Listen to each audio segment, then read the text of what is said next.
Oke, selamat datang di channel kami.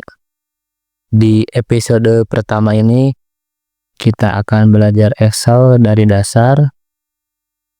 Kita mulai dari tampilan pertama Excel ini ya.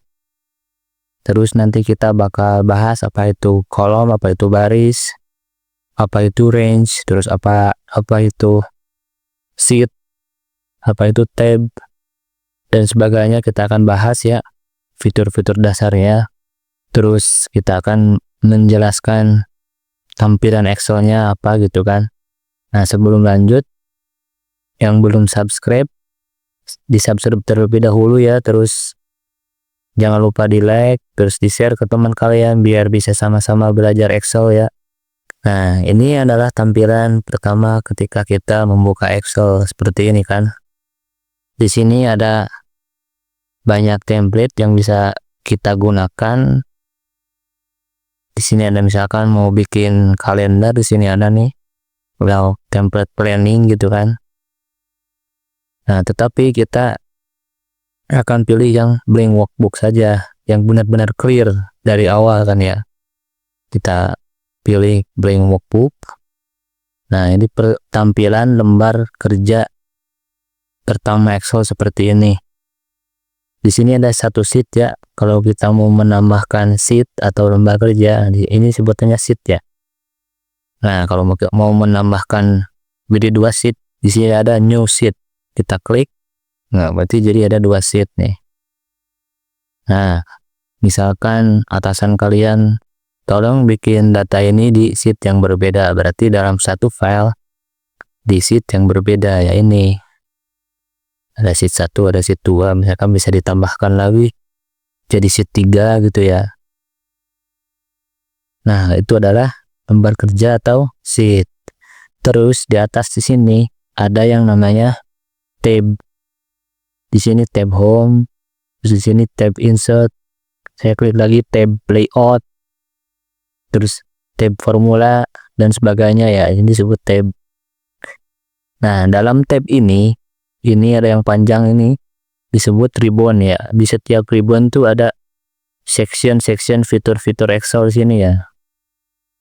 Ini lebih ke seperti di Word ya, untuk fitur-fitur kayak di sini bold kan, dari sini italic gitu kan, yang di underline itu kan. Nah, itu ini fitur-fiturnya nih, ada section-sectionnya. Ini kalau yang sering pakai Word lebih familiar kali ya. Nah, lanjut sini ada zoom in zoom out di sini seperti di Word juga ya, di pojok kanan bawah nih. Kita zoom in biar kelihatan nih.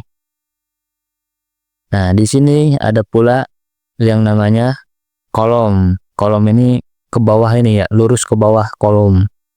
Kolom A, kolom B, sebutannya kolom C. Terus yang ke samping ini baris ke-1, baris ke-2, baris ke-3.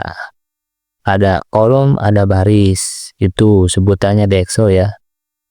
Nah, ketika kita klik di sini sembarang tempat nih, kita sedang mengaktifkan satu sel. Ada namanya sel apa? C2. C2 ini, nama sel C2 ini diambil dari perpotongan ini, perpotongan kolom dengan baris. Ada di kolom C, di baris 2, berarti sel C2 sebutannya seperti itu ya. Ini penting sekali untuk dipahami karena nanti saat pengoperasian rumus itu berkaitan dengan sel mana nih gitu kan. Nah, ketika kita klik di sini sel F2, berarti kita klik di sini sel E5. Nah, itu disebut sel. Terus kalau kita seperti ini,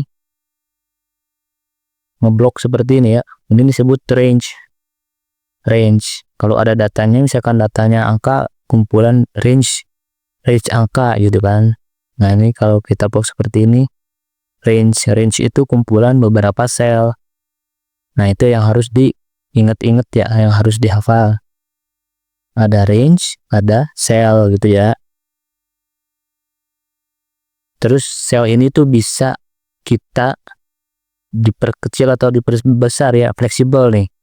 Di antara, katakanlah di sini antara A dan B nih, ketika kursornya di tengah-tengah seperti ini, kita klik kiri ya, tekan nih, terus kita geser nih, bisa diperbesar, bisa diperkecil, di sini juga bisa kan. Nah, bisa disesuaikan ya. Atau untuk menyatukan dua sel itu kita bisa pilih merge cell, kita klik, nah bisa disatukan ya, dua sel ini jadi satu sel, bisa kan. Nah, terus dalam pengoperasian rumus itu wajib diawali dengan tanda sama dengan. Kalau sama dengannya ketinggalan, rumusnya tidak akan berfungsi. Jadi wajib harus ada tanda sama dengan. Nah, saya contohkan, misalkan kita akan menjumlahkan suatu angka, misalkan di sini 90, 89, 82 ke 80. Nah, jumlahnya berapa nih? Jumlahnya sabaraha? Di sini ya. Sama dengan rumus penjumlahan itu adalah sum buka kurung. Kita bisa langsung di blok ya, satu range seperti ini, atau satu-satu, misalkan satu-satu seperti ini. Klik sel ini, terus koma. Kalau di saya ini perlu diperhatikan nih, ada yang pakai koma atau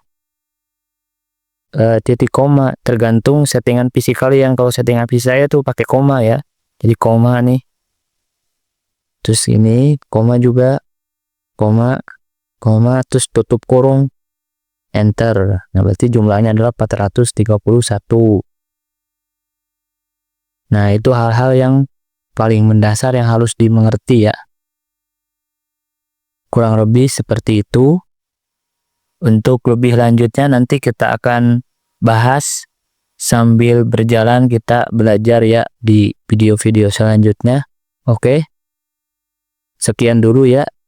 Kalau ada yang mau ditanyakan silahkan ditanyain di kolom komentar. Nanti kita jawab ya. Oke, sekian dulu. Terima kasih. See you next video.